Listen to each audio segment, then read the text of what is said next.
কথা বলবেন না আমার সাথে রাবিশ কথা বলবেন না। আমিও দেখেছি অফিসারদের হাতে অস্ত্র ছিল, অবশ্যই ছিল। আমি কি অন্ধ মানুষ? তার হাতে লাঠি সোটা ছিল, আমি নিজে দেখেছি। লাঠি দিয়ে সে মেরে আপনি শুনেন, আপনি তো একা দেখেননি নাকি, আরো অনেকেই দেখেছে। সেটাই বলছি, চলে আমিও দেখেছি, আমি দেখেছি যে অবস্থা। কথা শুনে মনে হচ্ছে না আপনি দেখেছেন। ডোন্ট প্লিজ এই ধরনের রাবিশ কথা বলবেন না আমার সাথে রাবিশ কথা বলবেন না। আমিও দেখেছি। উত্তেজিত হবে আপনি আমাকে উত্তেজিত করছেন। আপনি তো তাদেরই পক্ষের লোক বলে মনে হচ্ছে। আমি অবশ্যই আপনি তাদের পক্ষে কথা বলেন। শোনেন, এই যে সবুজ মেয়ে মারা গেল ছাত্রলীগের, তাকে কে মারলো? সেটা তদন্ত হবে না? তদন্ত হবে তো, ওইটা সাইদেরও তো তদন্ত হবে, সবই তো তদন্ত হবে। দেখা যাচ্ছে, আমি তো দেখেছি।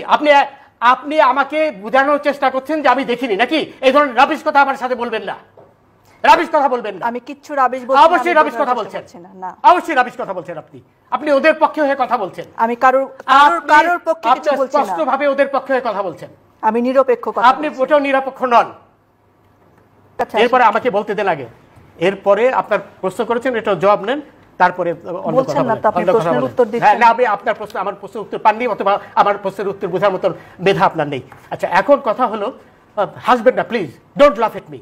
আচ্ছা, এখন কথা হলো, জাস্টিস শামসুদ্দিন চৌধুরী মানিক, আপনি আমার নামটা ভালো করে উচ্চারণ করতে পারেন না নাকি? এটি থেকে বোঝা যাচ্ছে যে আপনি আমার প্রতি আক্রোশ নিয়ে এখানে বসেছেন। আমি যেটা বলেছি ঠিকই বলেছি, এবং আপনার প্রতি যেটা আপনি আমাকে অপমান করেছেন, আমার নামটা পর্যন্ত আপনি ঠিক মতো উচ্চারণ করতে পারেন না। আপনার লজ্জা হওয়া উচিত। এবং রনি যেটা বললো, আপনি এমন ভাব দেখাচ্ছেন যে আপনি একাই সেই টেলিভিশনটা দেখেছেন। আমি যখন বললাম আমিও দেখেছি, তারপরে আবার আপনি আমাকে বারবার উস্কানি দিচ্ছেন যে আমি দেখেছি কিনা। তার মানে আপনি একাই দেখেছেন, আর কেউ দেখেনি। শোনেন রনি, কালকে যে না উত্তেজিত হওয়ার কারণ হচ্ছেন আপনি আমাকে উত্তেজিত করছেন, মানে এমন ভাব দেখাচ্ছেন যে আপনি একাই দেখেছেন, আমি দেখিনি। এবং পুরো বাংলাদেশ দেখেছে, না পুরো বাংলাদেশ দেখেছে, বাংলাদেশ আর এখানে আসেনি, তাই তো? আমিও তো দেখেছি। আমি কি অন্ধ ছিলাম? অবশ্যই আপনি বাংলাদেশ। তাহলে আবার আমি যখন বললাম আমি দেখেছি, তারপর আপনার অ্যাঙ্কর হিসেবে আপনার চুপ হয়ে যাওয়া উচিত ছিল। আপনি আবার আমাকে খোঁচাচ্ছেন। শুনেন, এইখানে আমাকে বলতে দেন প্লিজ লেট মি স্পিক। আমাকে বলতে দেন। আপনি কালকে চিটাগাঙে 12 জনকে ছাদের থেকে ফেলে দিয়েছে এই শিবিরের লোকরা, সেটা আপনার কোনো খবরে আসেনি, আপনি সেই কথাটা তুললেন না। আপনি সেই একজনের কথা যারা প্রাণ দিয়েছে আপনি কি বলেছেন এই কথা যে কালকে 12 জনকে ছাদ থেকে ফেলে দিয়েছে শিবিররা? আপনি সেটা বলেননি তো, বলবেন না। আপনি তো আমাকে কিছু বলার সুযোগই দিচ্ছেন না। আপনি তো শুরুই করেছেন এইভাবে যে আপনি পরিষ্কারভাবে প্রমাণ করেছেন আপনি তাদেরই লোক। আমি আবার রিপিট করছি, I have no hesitation in saying that.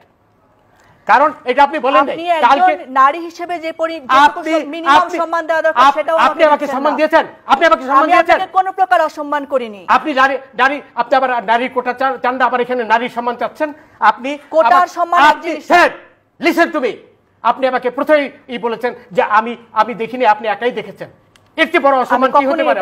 অবশ্যই বলেছেন। আপনি আকার ইঙ্গিতে বলার চেষ্টা করেছেন।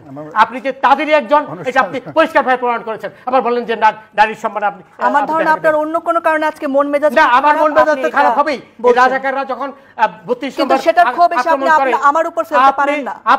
আপনি শুরুই করেছেন তাদের পক্ষে নিয়ে কথা বলার জন্য। আমি এখানে আপনার সাথে যুদ্ধ করতে বসিনি, আমি আপনাকে প্রশ্ন করতে বসেছি। আপনি তাদেরই একজন লোক হয়ে এখানে বসেছেন। আমি কোনো প্রকার যুদ্ধ করতে, আমি এখানে নিরপেক্ষভাবে বসি। আপনি প্লিজ কিপ কোয়েট। আপনি এখানে অ্যাঙ্কার হিসেবে যে নিরপেক্ষতার দায়িত্ব সেটা আপনি পালন করেননি বলেই আমি উত্তেজিত হয়েছি। আবার নারীর কথা বলছেন আপনি শুরুর থেকেই। এখন এই যে 12 জনকে আপনার ছাদে থেকে ফেলে দিল, এই কথাটা তো বলেননি। এই কথা দিয়ে আপনার শুরু করা উচিত ছিল। সেই 12 জন হাসপাতালে করছে, সেটা দিয়ে আপনার শুরু করা উচিত ছিল কথা। এখন